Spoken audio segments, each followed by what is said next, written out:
Well, hey there, I'm Emma from English. In today's pronunciation lesson, we're going to practice English words with silent letters in them. It's true, silent letters are cheeky little buggers. They always confuse my students and they're always tripping them up. But silent letters are in well over half of all English words. So while they're annoying, you've got to get used to them if you want to improve your pronunciation and speak English clearly. I'm sure you're already thinking of a few. Can you think of some English words that have silent letters in them, especially ones that you keep pronouncing incorrectly? Let me know about it down in the comments and hopefully, fingers crossed, we're going to get some practice with them in today's lesson. And while I could give you a big list of rules to try and study, the best way to learn the correct pronunciation is to hear and to see them being used in context and actually practicing the sounds yourself. So I've got one small request of you, please. I want you to practice along with me in this lesson all the way through to the end. I want you to listen to me first. In each sentence, there's going to be multiple words with the same silent letter. So your first challenge is to guess what the silent letter is, only by listening. If you do, you score a point. Make sure you keep count so that you know how you did at the end of the lesson. I'll also share some tips with you so you know how to pronounce these words right every time. Okay, so you need to listen and try to guess which silent letter occurs multiple times in this sentence. Listening first. I know you knocked your knee while kneading the dough. Do you know? I know you knocked your knee while kneading the dough. We've got know, knocked, knee, and knead or kneading. I know this is a really simple one to get started with, but there are several common English words that have a silent letter K. And notice that it always happens before an N. Try these ones out with me. Knife, not, knowledge, knack, knuckle, knob, knit. I know you knocked your knee while kneading the dough. Your turn. Listen. I had the most delicious sandwich last Wednesday when I was on a date with a handsome boy. What letter is the silent letter there? Did you guess D? I had the most delicious sandwich last Wednesday when I was on a date with a handsome boy. Try them out with me. Sandwich, Wednesday, handsome. Handkerchief is another. But there's no D sound there. We don't hear d, d, d. We don't say Wednesday or handkerchief. It's just Wednesday, handkerchief. No D at all. Listen, there were lamb crumbs under the plumber's numb thumb. Can you guess it? You got it. There were a few silent B's in there. There were lamb crumbs under the plumber's numb thumb. Your turn. Notice that all of these silent B's have an M before it. Lamb, crumb, numb, plumber, thumb. So this is a good clue. There are lots of English words that follow this same pattern. It's not climbing, but climbing. Not dumb, dumb.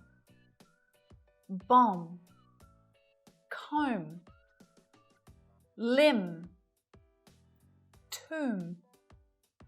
It happens quite a bit. But just when you start feeling comfortable with this pattern and you think, do you know what, I've got this rule, I've got it. I'm going to jump in and let you know that there are some exceptions. Listen carefully to hear the B sound as I say these words. amber, clamber, slumber. Now I want you to try this one. Plumber. This one. Climber. Nice one. Listen. This is a subtle reminder about the debt I doubted you would repay. Any idea what that silent letter could be? Still a B. This is a subtle reminder about the debt I doubted you would repay. B can be silent when it's before a T as well. Subtle, debt, doubted. Listen. That's a clue, actually. Soften your voice and listen to the whistle of that bird. So which letter is it? Soften your voice and listen to the whistle of that bird. Soften, listen, whistle. It's the T that's silent in all of them. And you can practice some more words with me now. Castle, Christmas, fasten, glisten, wrestle, apostle. So you can see that a T is sometimes silent after an S. But that rule isn't perfect, is it? Because soften and often don't follow it.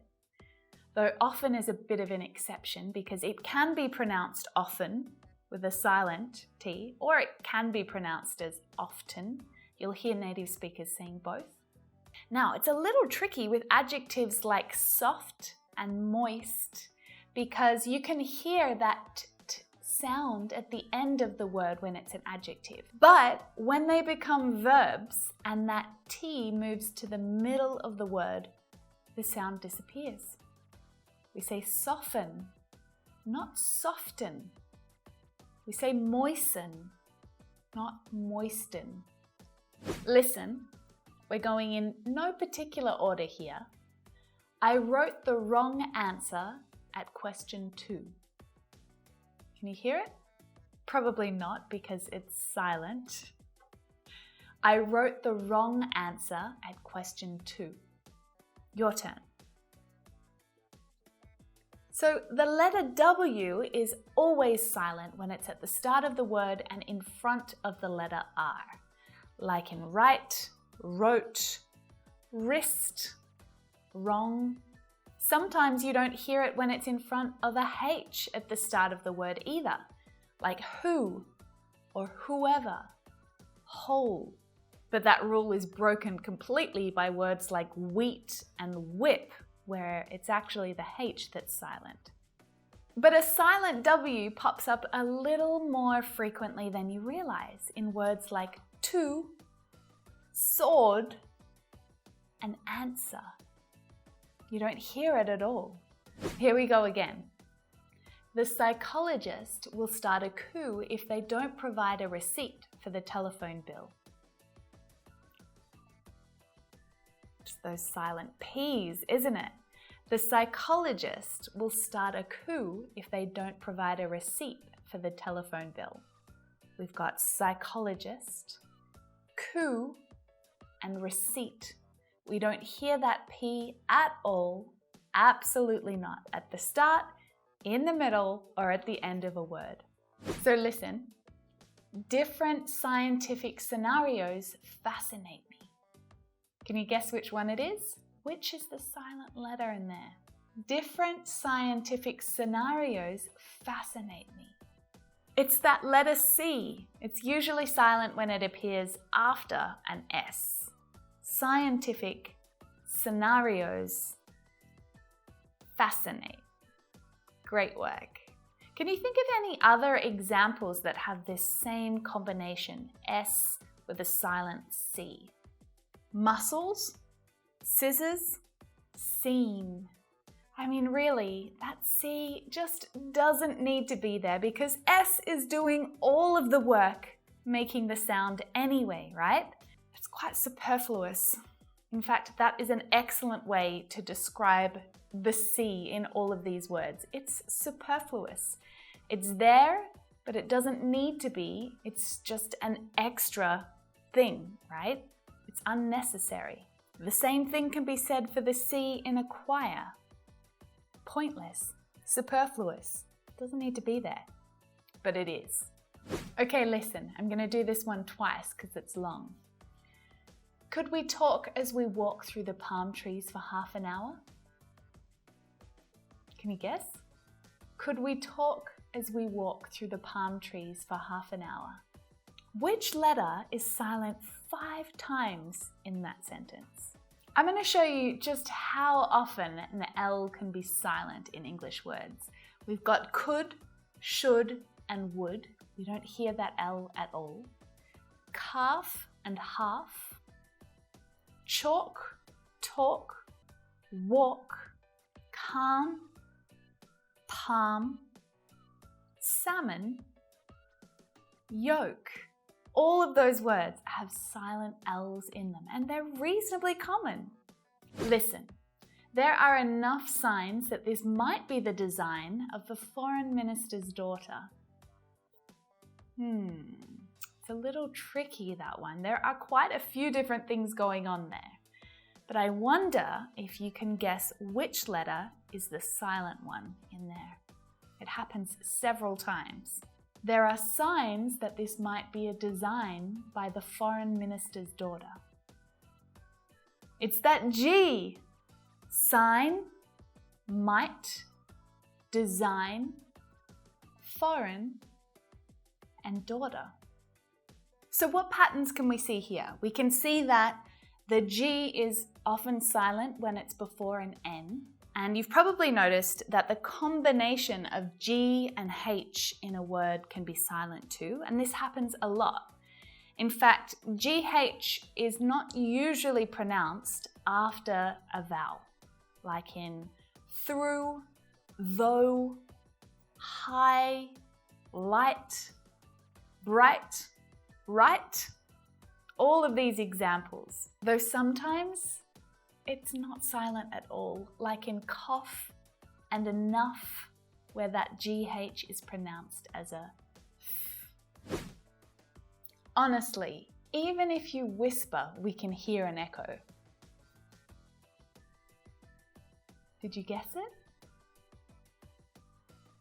Honestly, even if you whisper, we can hear an echo.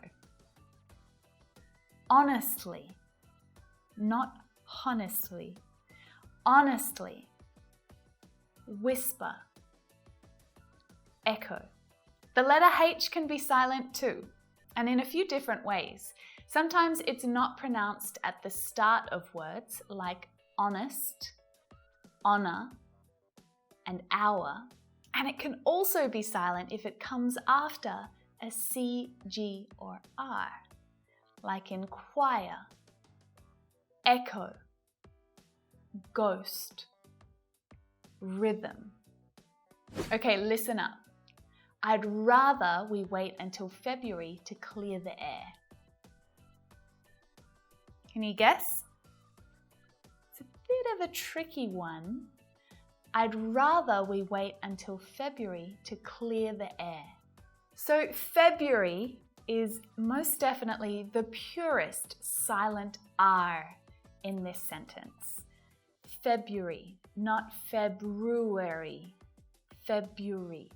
But in my Australian accent and in most British English accents, the silent R is much more common than in American accents because we don't pronounce the R at the ends of words. Like rather, clear, air. Try with me. Water, mother, fear, laughter. You don't hear that sound at the end of any of those words. It's silent. Here we go again. That damn column was damaged by the autumn winds. Got it? That damn column was damaged by the autumn winds. So just like silent B's, N is silent at the end of a word when it follows M. Dam, autumn, column, hymn, condemn, solemn. You don't hear it there at all. It's not autumn, just autumn. So you might ask, what the heck is it doing there anyway? Look, to be honest, I don't know. But it is. You can't forget about it when you're writing, but you can definitely forget about it as you're speaking. Okay, this is the last one for today. The storm left debris and damage across the whole island. What letter is the common silent letter there? It's that S. It's silent in words like island, debris, isle even. The storm left debris and damage across the whole island. Your turn.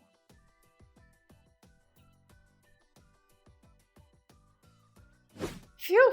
I hope that you enjoyed that lesson. Make sure you let me know, like the video, or drop me a comment down below to tell me.